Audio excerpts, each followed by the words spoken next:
It's me, Naomie Delva. Some may know me as Naomie the Beauty Nurse. Welcome to Doc Talk with the Beauty Nurse. Welcome back to some. My goal is to provide you with research-based information from doctors and scientists so that you can make the best informed decisions about your microbiome health, both in the gut and, yes girl, down there too. And I always have a great beauty tip that you don't want to miss. So here we go. Bonsoir, buongiorno. Hey guys, it is me, Naomie Delva, Naomie the Beauty Nurse, and we are here with Doc Talk with the Beauty Nurse. So today, joining us is one of my favorite chiropractic doctor, epic spinal engineer. Let me fix that. Dr. Pierce is actually joining us today. He is a epic spinal engineer. And you're going to learn more about what that is. So if you are interested in learning about what he does and how that is related to our overall health and how that's related to beauty, how it's directly related to beauty, stay tuned, join in, and let's go. Hi, Doc. Welcome to Doc Talk with the Beauty Nurse. How are you? Hey, Beauty Nurse. I'm doing good. How are you? I'm doing well. I am doing well. Could you tell us what exactly is a epic spinal engineer? Let's start there. Fun catchphrase, huh? Well, the basic gist of it is that the spine is responsible for transmitting all of the mental impulses from your brain to your body. So the brain controls everything. You guys all know that. It sends the messages down the spinal cord, out the nerves, telling everything how to work. And people don't really think about that until it's not working right. Like when somebody has an injured spine or an injured brain. And so then people start to worry about their brain at that point. But most people don't know that if you have the spine out of alignment, it can interfere with the transmission of electrical energy from the brain to the body. And that's one of the core fundamentals of health. And we'll talk about how it affects beauty too. So what an engineer does is they actually analyze that nervous system for structural malalignment of the spine. And we do it with mathematics, and we do it with engineering and physics measurements, so that we can have precision and accuracy for correcting people so well and so gently. And it really works on everyone. Wow, you went straight into it. You went straight into it. I have so much questions about that. But before we get straight into that, tell me a little bit about you. Who are you? How'd you get into this? What are you doing today? That's so awesome. Yeah, and I apologize. I start geeking out right away when it comes to the spine and the nervous system and helping people, because it's what I live and breathe. So, okay, who am I? I am a fourth generation chiropractor. My family knew the founders of the profession, all the good, all the bad, whatever you want to say about it. We've lived and experienced it. So in addition to that, I'm a highly competitive athlete. I grew up competing at high level in sports, especially soccer was my thing all the way through college and men's leagues. And so I'm highly competitive, which means I fight for patient results like nobody else fights for them. I'm constantly battling to win the game of healthcare and help people get their fantastic, amazing results they deserve. So that competitive spirit driving through the chiropractic profession is what makes me push for excellence and push for uniqueness. And I'm creating the future through innovation. So I'm a kind of guy who never is satisfied with where I'm at. I always want things to get better and be better, because people's lives are on the line. Their health is on the line. So it's the greatest game ever. You said soccer. So how did you go from soccer to wanting to be a doctor? Soccer sounds fun. Yeah, That sounds fun. You know, that's a really good point, because the number one reason I did not want to be a chiropractor was because everybody in my family was chiropractors. Father, grandfather, great-grandfather, great-aunt, great-uncle, great-aunt, uncle, and two cousins, all chiropractors. Everybody. Yeah, so that's why I didn't want to do it, because I didn't want to do what everybody else does. Yeah. I wanted to do something exciting, firefighter or FBI or police or pilot. But I loved soccer, and I was very good at it. So when I went and I played college soccer, I was a walk-on scholarship athlete at a certain college that had a chiropractic program. Mm-hmm. And then there was a team chiropractor who I had a knee injury for like 6 months. It was killing me ever since I got a hard hit on the field. And I couldn't kick on the right leg. I couldn't throw martial arts roundhouse kicks on the right leg, because I'm also in martial arts. And I just couldn't use my right leg very well. And the team chiropractor adjusted my knee. I didn't know you could do that. And he adjusted my knee, and within 2 days, my knee from 6 months of agony was completely fine. So that made me interested in going into chiropractic. When you say adjusted, that mean they like cracked it and straightened it? Is that like, because that's what I think of when I think of adjusting, just cracking my whole body. Yeah, well, that has been the traditional way of doing things for a lot of years, but times are changing. But yeah, with the knee adjustment, it was still gentle. It wasn't a very high forceful move. It was very gentle and accurate, and it solved it. And because of that, because of getting healed from that, how quickly were you back on the field after that injury? Within 1 or 2 days, it was totally fine, like completely fine. Oh, yeah, like and never had an issue again. Okay, so then you was like, okay, so I'm going to be a chiropractor now? Well, yeah, I figured. I mean, I had the miracle, and I started remembering all the things I'd grown up seeing, miracles out of my dad's clinic. I've seen a lot of people with a lot of problems get better, and I grew up in the profession, never having vaccinations, never having a pediatrician, never knowing what it's like to use antibiotics. We just really stayed healthy through being in alignment and eating healthy. So it just was kind of one of those things that was a natural fit for me to go into. But I went into the chiropractic program really skeptical. Honestly, I was excited, but I had a lot of questions, a lot. And I always like to challenge the status quo and ask questions and figure out, if 99 out of 100 people are running this way, I'm probably going to turn around and run that way, not just to be against the flow, but because there's got to be more information. There's just always got to be more. So I asked a lot of questions in the chiropractic program and saw a lot of potential for making it even a better profession. And because I'm competitive, I'm driving it into the future. Okay. And when did that shift happen of I'm skeptical about going into this to this is what I'm going to do for the rest of my life? I don't know that I have a solid answer on that. I know that I remain skeptical. I'm an optimist, actually, but I'm just skeptical that just because a doctor gives you his opinion, just an opinion.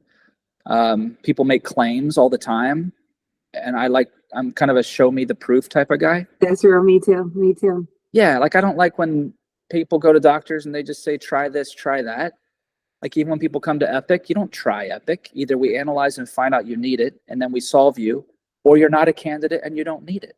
Like healthcare should be predictable. Outcomes should be predictable, but that's not really how most people approach it, So when I was going through chiropractic school and I was listening to people doing things and making claims, I was like, hey, that's fantastic. Man, I'd like to see the proof of that. I'd like to see the evidence of that. And can we quality control that? And can we duplicate for scaling out and helping more people? And I just had a very different perspective. I seriously take it onto my shoulders that I'm kind of supposed to be part of the people that save the world. So you can't Superhero. Well, you got to do it with a whole army of us, because you can't save the world out of your one clinic, contrary to popular belief. You've got to scale out and be able to get service everywhere for people. So that's my big mission. Okay, so you said something let's go back a little bit. You said that you didn't go to the hospital growing up. You didn't have a pediatric, like you guys didn't get sick. What was that like? So the only time I went to the hospital was when I accidentally had a coat hanger slash my eye, and I had to get surgery.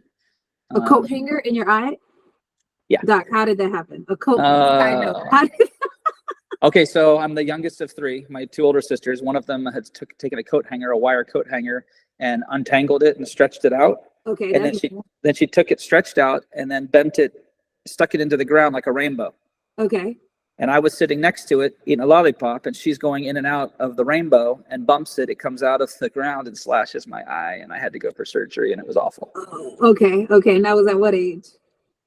Like 8. That's why I wear these guys. Okay, got it. Okay, so then that was the only time you ever went to the hospital? That's it. Really? So until I was when I was in college, playing college soccer. After I finished college soccer, I tore my ACL in my knee, and I had to have surgery there. And then I ended up tearing the other ACL playing soccer and had that surgery too. But that's what I always thought about doctors, like that they were supposed to be the emergency guys.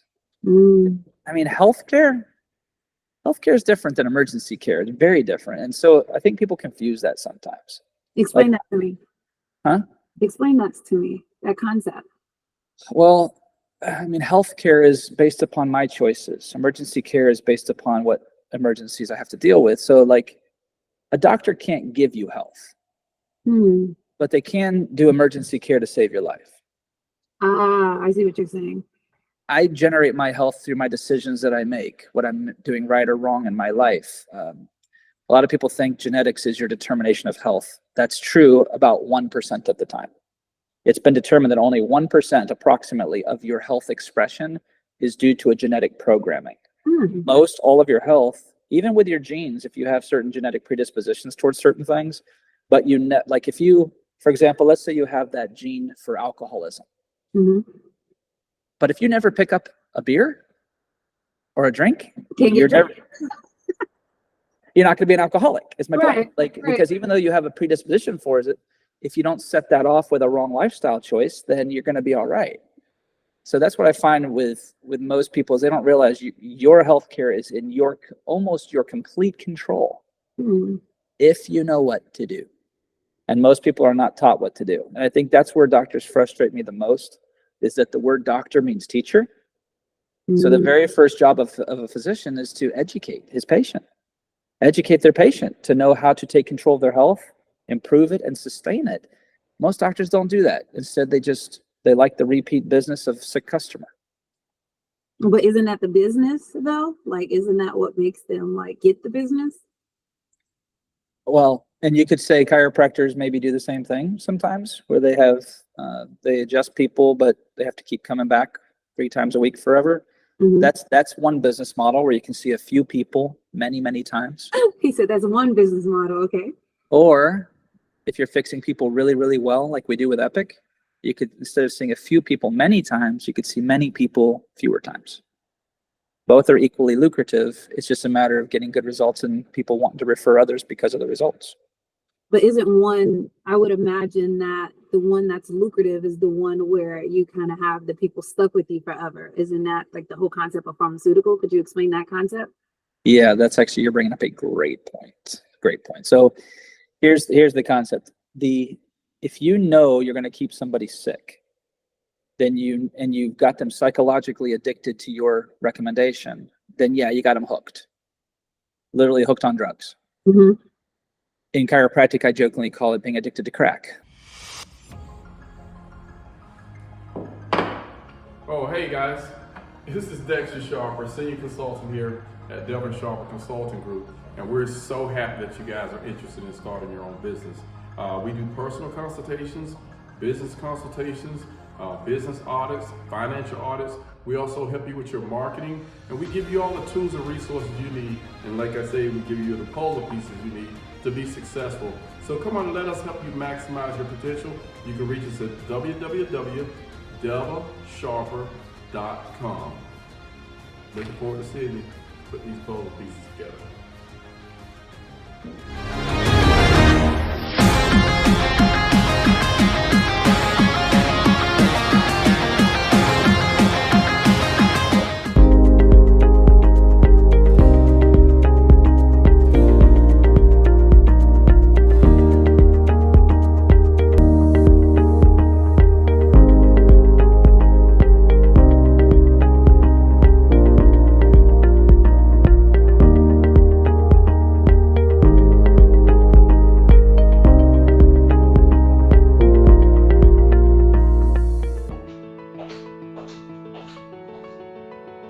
Oh, hey, I am Naomie Delva.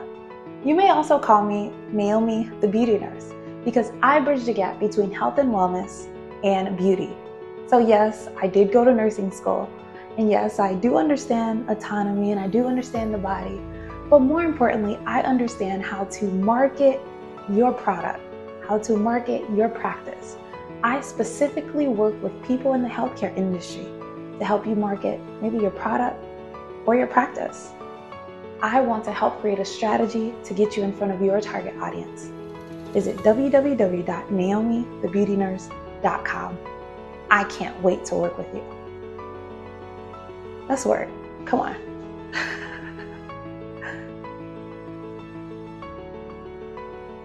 Great point. So here's the concept. If you know you're going to keep somebody sick, then you've got them psychologically addicted to your recommendation, then yeah, you got them hooked. Literally hooked on drugs. In chiropractic, I jokingly call it being addicted to crack when chiropractors are doing manual manipulation on people.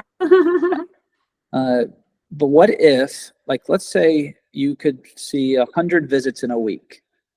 Well, maybe you see 5 people, or let's say you saw 20 people 5 times, or you saw 100 people once. Same number of visits, less visits per person. You can only do that if you fix them well. So like at Epic, for example, we solve people's issues really well and pretty quickly. So they just come in for an occasional checkup on it, but they don't have to keep getting treatment all the time. That way we could see many, many, many more people because we're not seeing the same few people all the time. So both can be busy. I don't know if I made sense with that, but I hope so. Yeah, I think you made sense. Yeah, you made sense. So one of the business models, 'cause I'm thinking of it from like a business perspective for like a chiropractic. One is the concept, and make sure I understood it properly. One is the business model of you can get 5 people stuck with you forever. And maybe those 5 people, they're there with you forever, but they're probably paying $1, but they're stuck with you forever. So you basically make the money in the long term. Whereas you can do 5 new people every single day, and the rates are probably higher, but you're going through more people to help them. So that business model is probably more lucrative, and it seems more purposeful or more impactful. Yeah, you're 100% correct. Okay. I tend to be focused on the make a difference part of it. Like I love the patient testimonials. I want to see the miracles. That's what I want. I want to see them every day. But the business side of it is definitely supported by those better results that are occurring faster, and those people being willing to pay for the results. And then once they're well, they send you other people. They just do. That's what we do in an ethical society where we want our neighbors and family and friends to be healthy and well. You know, but most people aren't getting good corrective results. Instead, they're just managing pain, literally called pain management. Yeah. Because they're not solving it. You know, we solve it. When I think of chiropractic, I only think of like you go to the chiropractor when you're trying to get a check after a car accident. You know, that's what I think of. But I don't feel like, I mean, don't you think that's what most people think of when they think of the chiropractor? They think of like a car accident, you know, a check is coming. All right, so here's the reality of car accidents, since you brought that up. And I don't know where, this is such a dynamic conversation. I have no idea where you're going to take it. So because you took it there, okay, we'll go ahead and reveal the truth on this. So the majority of people, like, here's the deal. In a car accident, where you make your biggest bucks is if you have what's called impairments. Impairments are if you have symptoms or injuries that are unlikely to change in the next 365 days, then those impairments can be diagnosed at certain percentages. It's called whole person impairment or whole body impairment. The more percentage of disability and impairment you have, the more your attorney can go grab your check from the insurance company. Because the insurance company is going to have to pay for your pain and suffering and your lifelong management of these unresolvable problems. Mm-hmm. That's where you get your biggest paycheck from a car accident. So would you, if you were an attorney trying to send your client to a chiropractor or a doctor, would you actually want them to get well? If you were the attorney? Yeah, because you get a third of that, because you get a third of that check. So technically, no. Yeah, that's the hard part about when your attorney from a car accident is sending you to a doctor. There's likely an arrangement there. Likely, not always, not everybody's unethical, but there's likely an arrangement there. And they're going to run up the therapies, run up the bills, get the highest already obligation from the insurance company to pay out, but then they're also going to make sure that they give you plenty of impairments, because then that's a higher check, higher cash payout to the attorney, and therefore that attorney wants to keep sending more and more patients to that doctor. Fair. So if you're actually fixing people well and they recover, that's supposed to be the goal of the treatment, is to get people better. So like I ran an assessment of 176 personal injury cases consecutively to find out what we averaged. And we were averaging 98.5% of our clients were able to reach complete pre-accident recovery status within a 6-month window. Well, that doesn't make the attorneys very happy, but our clients were so happy to be recovered, unless they were just chasing a check. And then they were annoyed that they got better. It's just really interesting. So those numbers were compared to what? So it was 100, I think you said 174 About 176 people we assessed for different, that they came in for injury cases. Okay, so they were in car accidents. Yeah, or slip and falls or whatever else, yeah.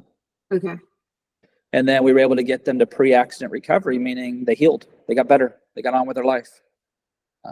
But we did it at a more affordable rate, and they didn't end up with lifelong impairments. Because here's the other thing that happens, and this is where people get really screwed in a car accident. Sorry to say it like that, but here's where they get really messed up in a case.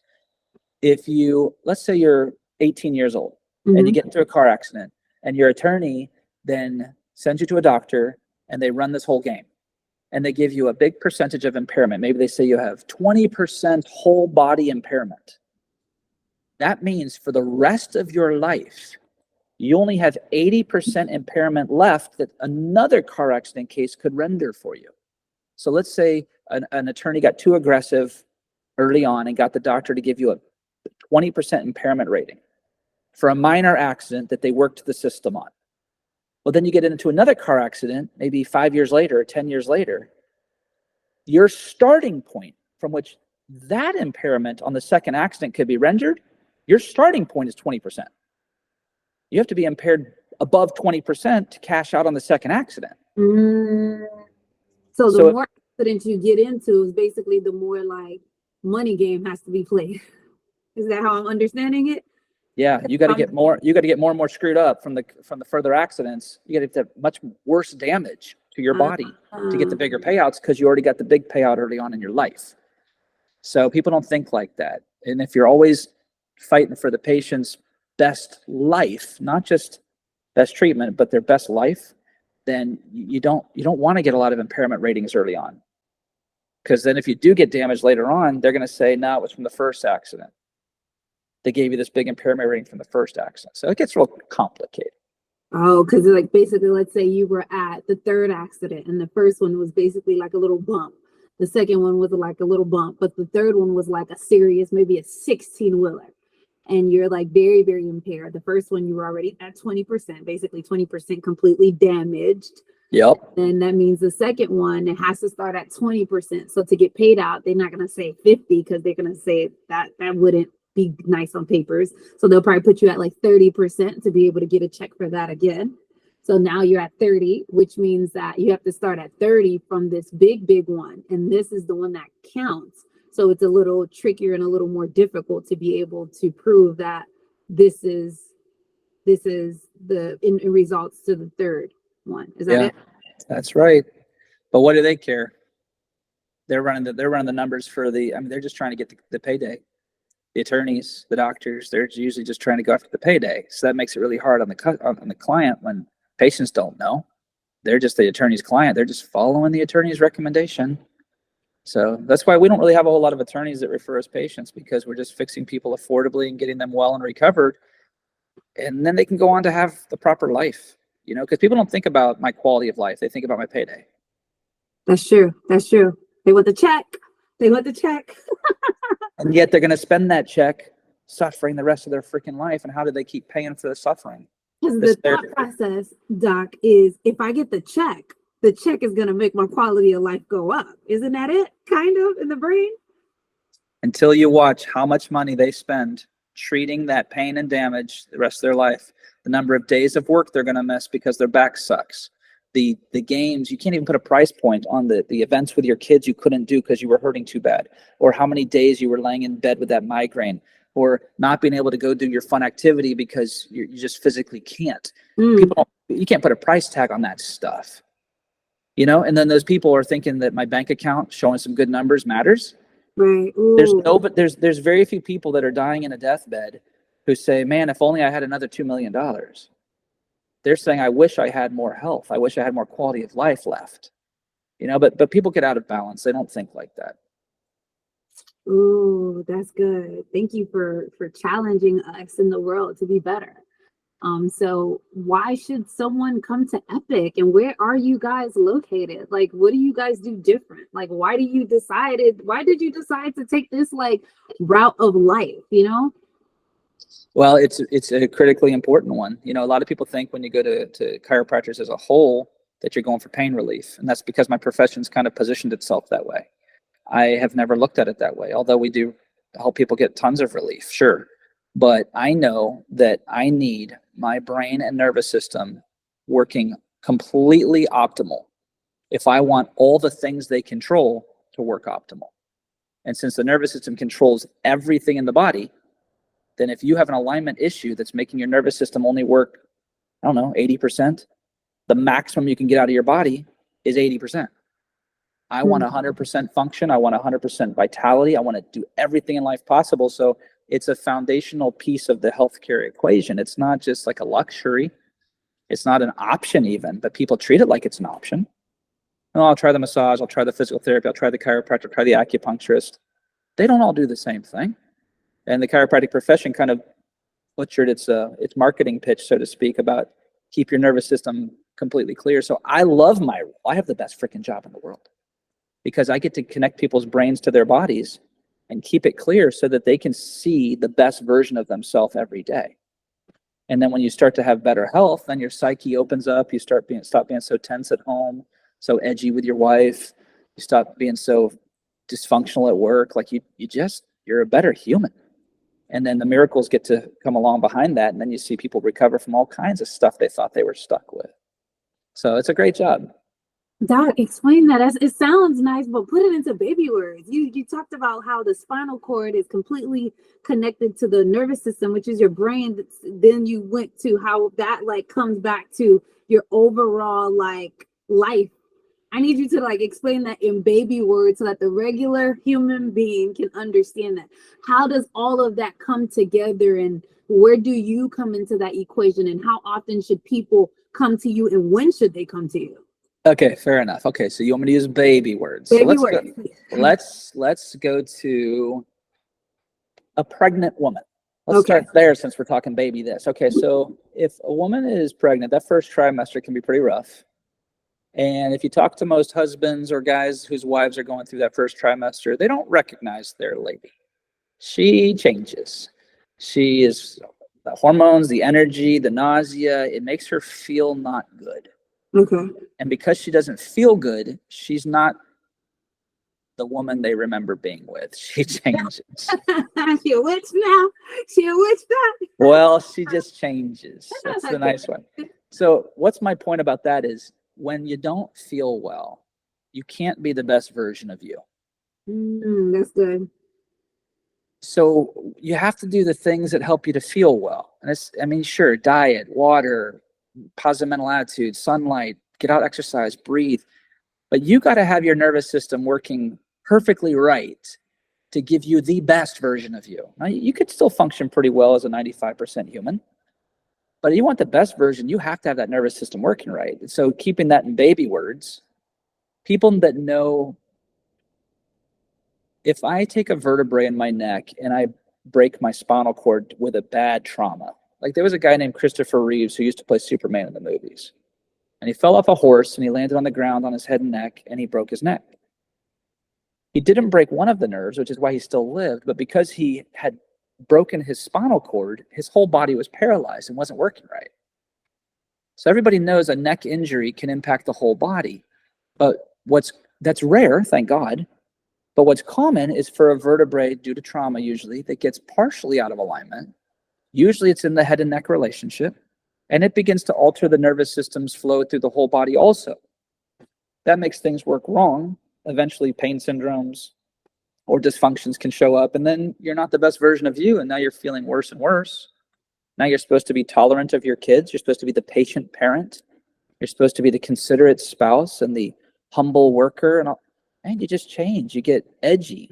You get tense. You get frustrated, and you start taking it out on people that are close to you and that you love, and it starts messing up your family dynamic. It starts to make your bosses pissed off with you at work because you're not the great employee you were. Mm-hmm. You're miserable. You don't like who you are. That's the frustrating thing. You know you're not right, but you don't know what to do to fix it. Right. So you're just like, I guess this is what my life's supposed to be now, and that sucks. Because you could be better. It could be fixed. And that's why Epic exists. That's what we do. We fix that. So a pregnant lady can come to you guys? Yeah, sure. Okay. So what But about not actually regular, not first trimester though. not We first actually, trimester? Okay. not because we don't want to deal with that attitude or whatever, but because we in order to do Epic, we actually have to take X-ray and measure things accurately, and so you don't want to X-ray a woman in her first trimester. Okay. Baby's nervous system's pretty sensitive to radiation at that level. So, I mean, at that point. But after that, second trimester and on is no problem. Okay. And so is it that when someone feel uncomfortable in their spinal, that's when they should come to you? I mean, if you want to wait to that point, it's freedom of choice, but it's kind of like, do I want to wait till my bank account is at nothing before I go do things to put money in it?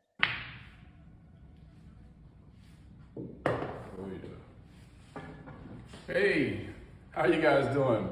This is Dexter Sharper, Senior Consultant here at Delvin Sharper Consulting Group, and we are looking forward to you guys using our services. We do personal consultations, business consultations, mentoring, personal life coaching, business audits, financial audits, marketing strategies, and everything you need in order to start a very successful business. And like you see, hey, we're regular people just like you, but we have a lot of experience to help you. So you can reach us at www.delvasharper.com.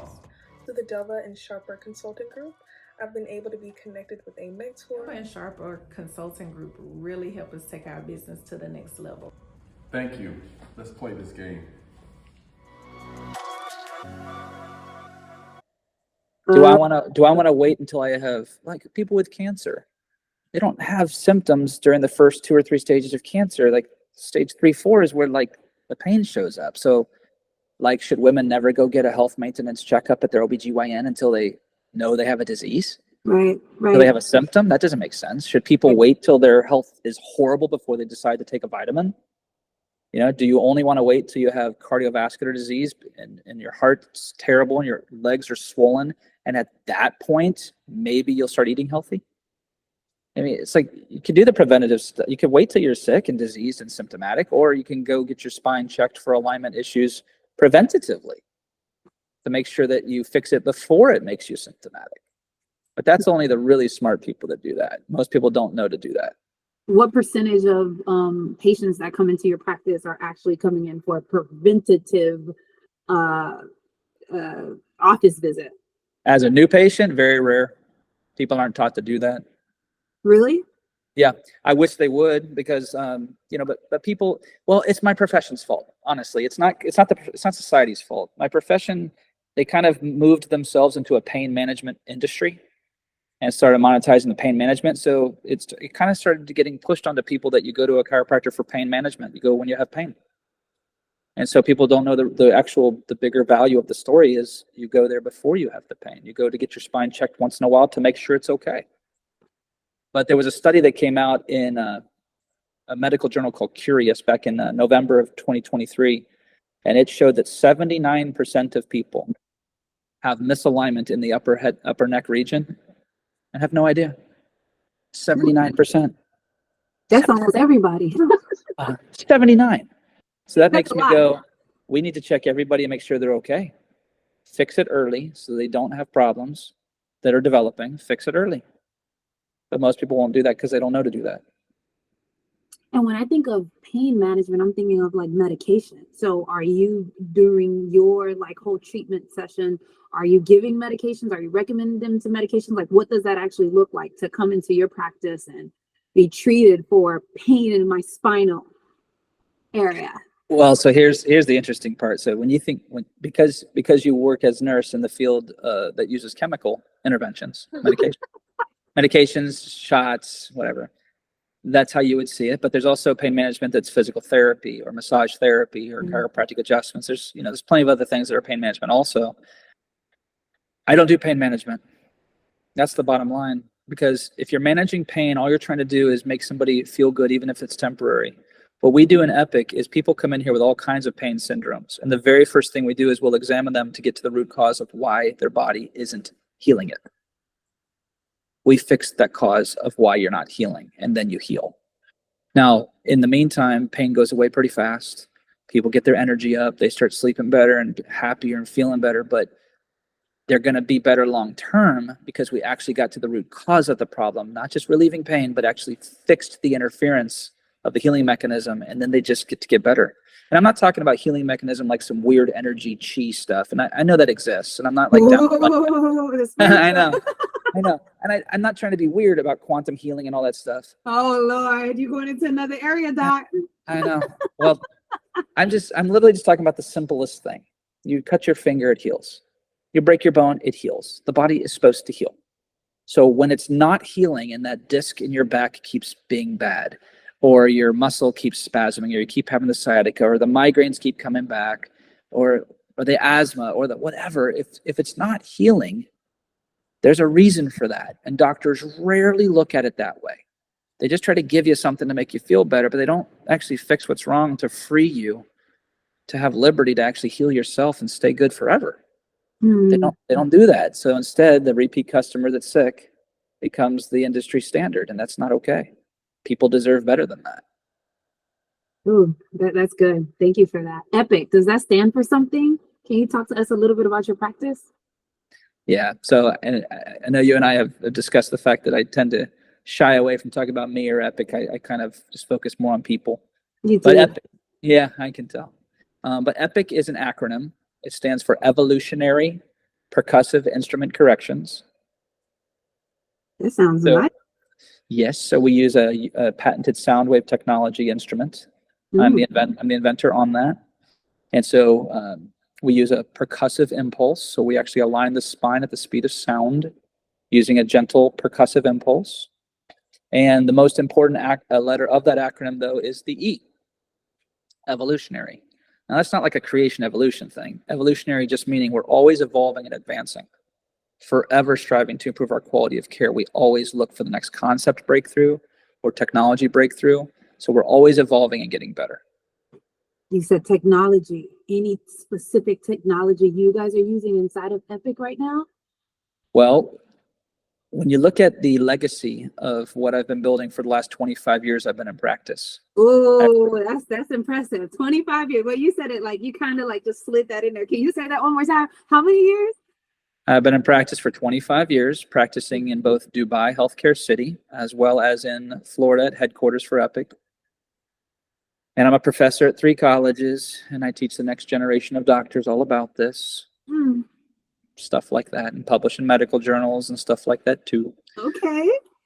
But in 25 years, let's see, my clinic was the very first clinic in the entire country, the very first chiropractic clinic to go to digital x-ray back in 2004. We are constantly on the cutting edge of innovation. So we are on an engineering software now for analyzing x-rays, digital images. Wow. But we've created the sound wave alignment technology, and that's the game changer because it's exact, it's customized for each person's needs, and it works on everybody. So that's our primary, what we're known for internationally, because we have patients that fly in from a long distance to get this done. Wow. Long. 38 countries and over 30 states people fly in from to come here for this care. Wow. It works. Okay, what does a typical session like when you come in, what does that visit look like? Like run me through a visit, and then how long would we typically be in treatment with EPIC on average? Yeah, I got you. Okay, so the first visit, you come in and we'll just sit down, you meet us, we meet you. We don't actually even charge for the initial consultation. I think people deserve to just meet the doctor and interview them. Because in reality, it's a job interview. When you go to see a doctor, you're interviewing them. That's polite, Doc. Your time cost.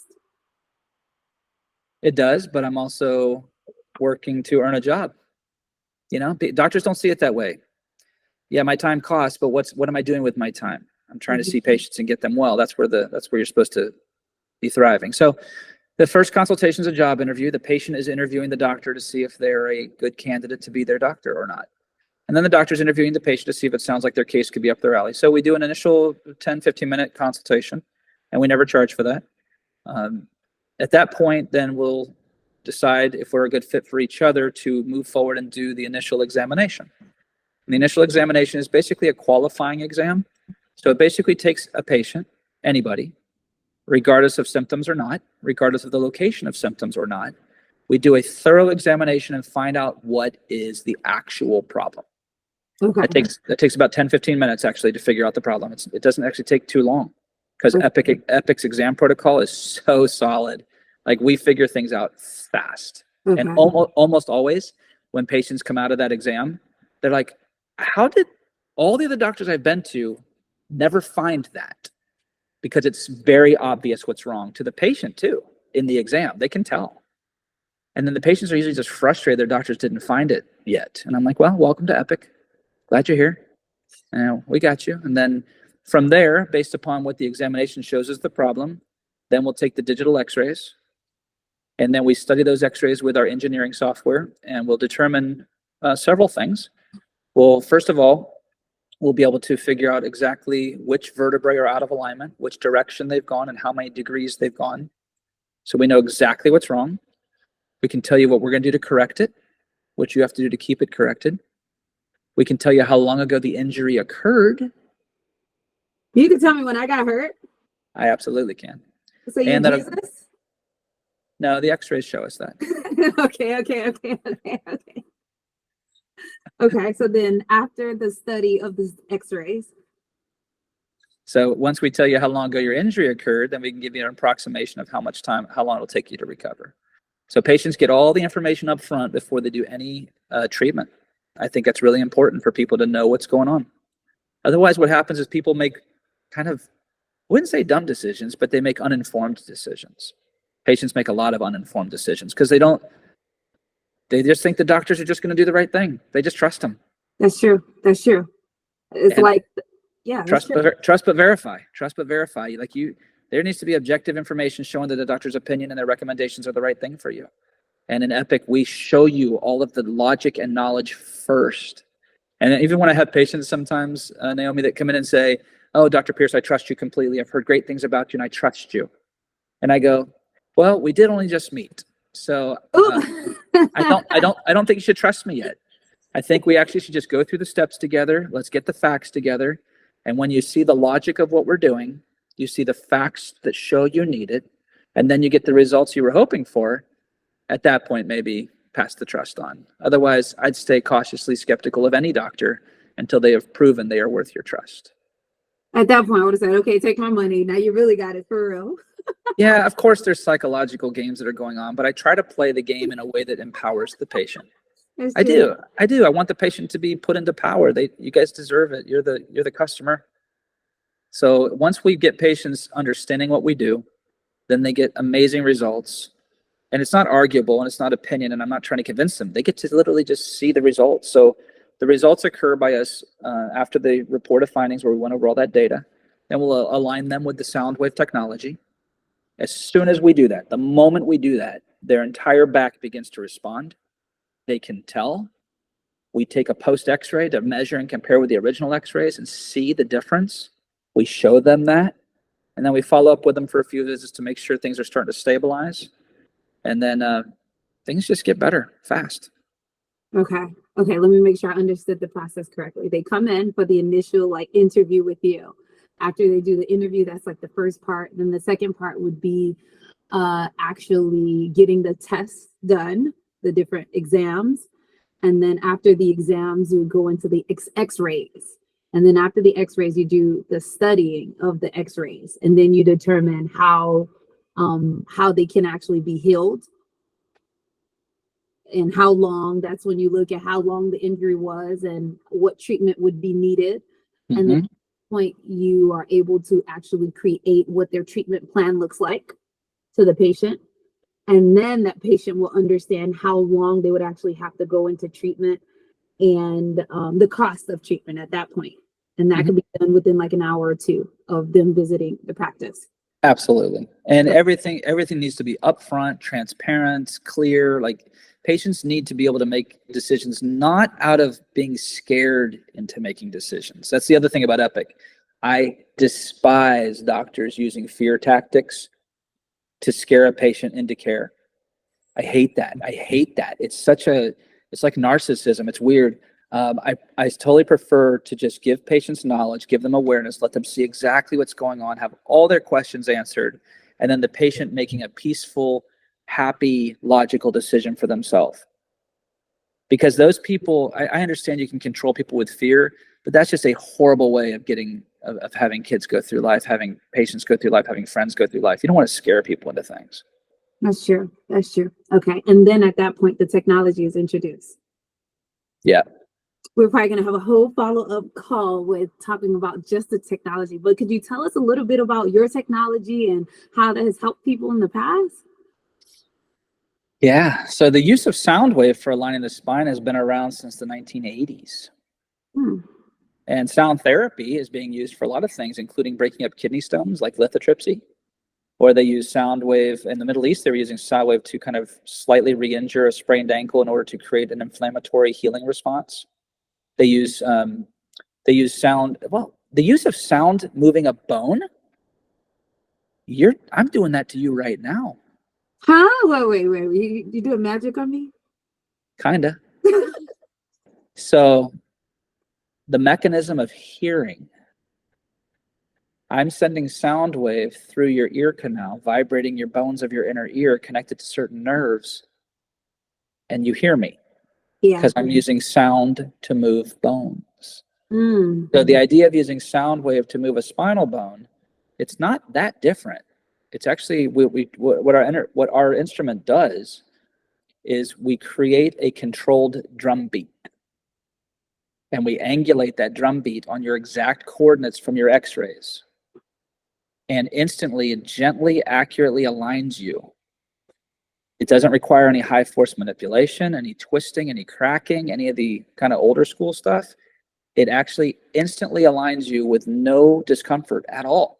So people who are like worried about chiropractic care and having their necks popped and stuff, we do not do that in Epic at all. You don't do the crack thing where you making my body crack. You want to become a pretzel? It's all about flexibility. No. Okay. Now we align the head and neck relationship with this gentle sound impulse applied just behind the ear, very gentle, and immediately the upper neck realigns. Blood flow to and from the brain can open. There's a whole nother conversation we can get into, because the more important part of what I do is actually in the brain health space.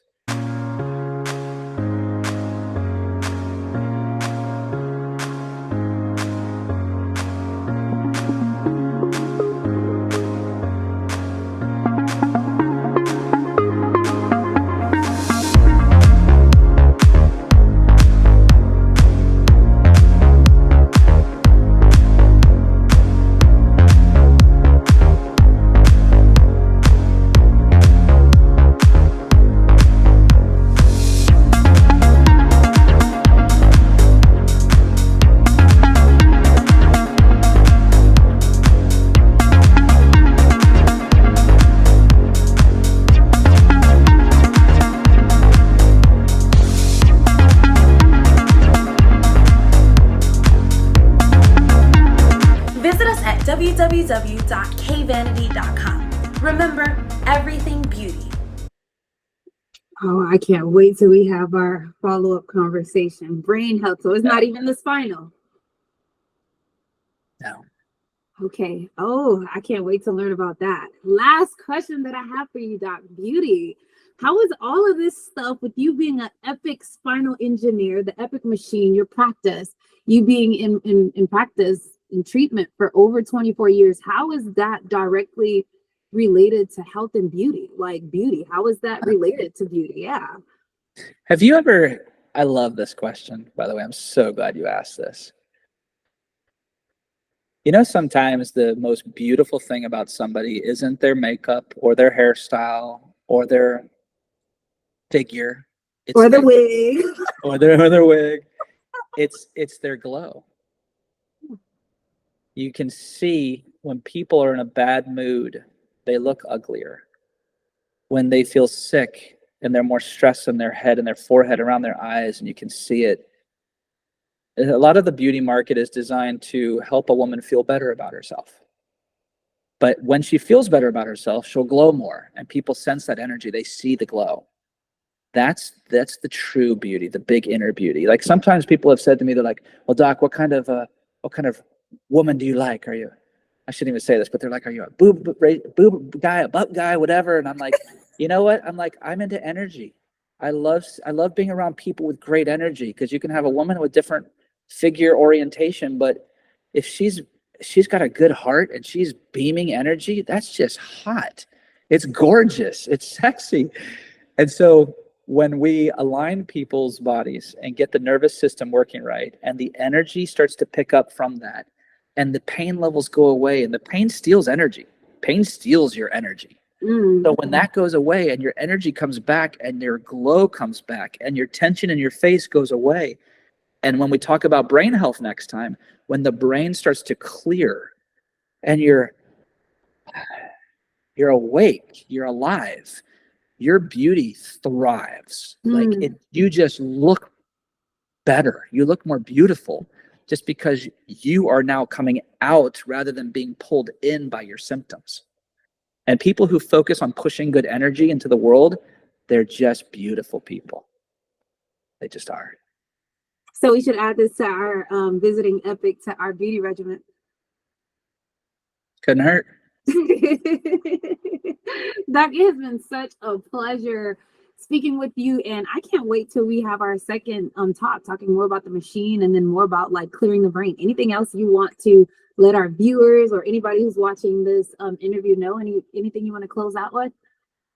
I'm really grateful that you did this podcast, this interview with me, however you're going to post it. I'm just grateful that you get the conversation going for people because they deserve to know. They deserve to know about this. And most people are kind of stuck in their routine of managing things the way they've been taught. And if what we were taught growing up about how to manage our health was working so great, we would have a healthy country, but we don't.